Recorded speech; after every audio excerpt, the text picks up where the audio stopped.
I'm Chief Patrol John Shell. Approximately 7:10 this morning on Bay 44th Street between Highway Avenue and Bath Avenue, Bath Beach section of Brooklyn. Uniformed police officers from the 60 precinct were traveling down Bay 44th Street, utilizing the technology of the license plate reader. At this time, the license plate reader captured a plate on a black car, indicating that the car, and we now know the occupant of the car, were wanted for a double horrific homicide in the 6-7 precinct on Sunday, October 29th. The officers rounded the block to verify the plate and came up on the car that was parked. As they exited their police car, they walked up to the car. The male jumped out of the car with a knife in his hand and took off running. The officers pursued this male down to Bay 44th and Harway, were able to isolate and contain this male with the knife still in his hand. The officers called for backup. Members of the 60 Precinct Patrol came. They were able to isolate and contain the subject on the corner. For approximately 15 minutes, they had a dialogue, doing everything they could to have the male drop the knife.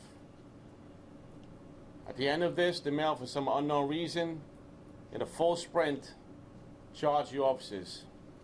Our officers were forced to defend themselves, to stop the threat, and discharge their firearm, striking the subject 4 times, 3 times in the chest, 1 time in the right leg.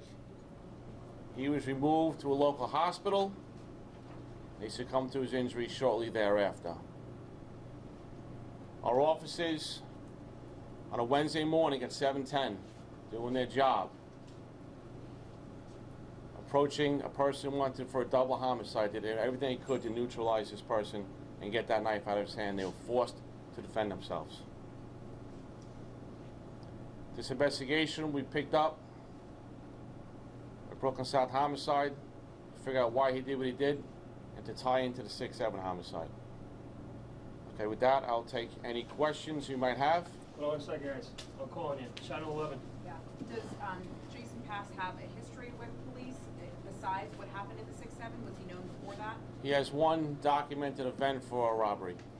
And also, can you elaborate on the dialogue that was said between, was he saying like he didn't want to get caught for what was happening, or he knew that something bad was going to happen because he killed those 2 people? He basically was saying what's happening today is not going to end well. Miles. Were you able to, in terms of his gun that he was using that day in that double shooting, was that registered to him? Was he a legal gun owner? There was a car in the scene. That car will be processed by the Detective Bureau, and I'll pass to the Chief Sabino about the gun question. Yeah, essentially that was not a licensed firearm. We have a ton of investigative measures that were taking place right now. Obviously, evidence collection, comparisons, and we have a pending search warrant for that vehicle, and obviously that'll be released when the time is due. John Doyle. A question, Commissioner Dorsey. Commissioner Dorsey, you mentioned that license plate readers were utilized in this case. Was there any other technology that was deployed during the negotiation with the suspect?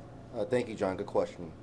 When our investigators responded to the scene of a horrific double homicide on Sunday, we knew we had to do everything we could to apprehend this suspect. The detectives threw everything at this case. Our investigators followed up on every lead, including identifying vehicles associated with the suspect. In doing so, we put an alert on a license plate. And that allowed our ring of cameras and license plate readers around the 5 boroughs to search for this license plate. This morning, we got a hit on that license plate. This technology is working on behalf of New Yorkers. This technology is protecting New Yorkers, and the police department will continue utilizing existing technology to continue to keep New Yorkers safe. Rocco. For Chief Shell, Chief, any idea where he was heading to or coming from, A and B? Were hostage negotiators on scene or heading to the scene when the shots were fired?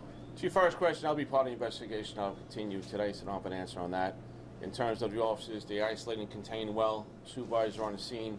Emergency services en route. and so was our hostage negotiation team. But he Okay. didn't give us a choice. He decided to charge our officers, force him to protect themselves. Caitlin, John 12. There are reports that he was a former corrections officer, past. Yeah, that is still under investigation. That is a working theory. Obviously, we want to produce the best facts we can, so that's all part of the investigation and will ultimately be released.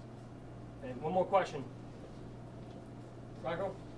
Chief, in addition to him saying this is not gonna end well, does he at any point try to explain or rationalize what went on in the hallway, why he did what he did? That'll be part of today's investigation. I can't answer that. All right, thank you all very much.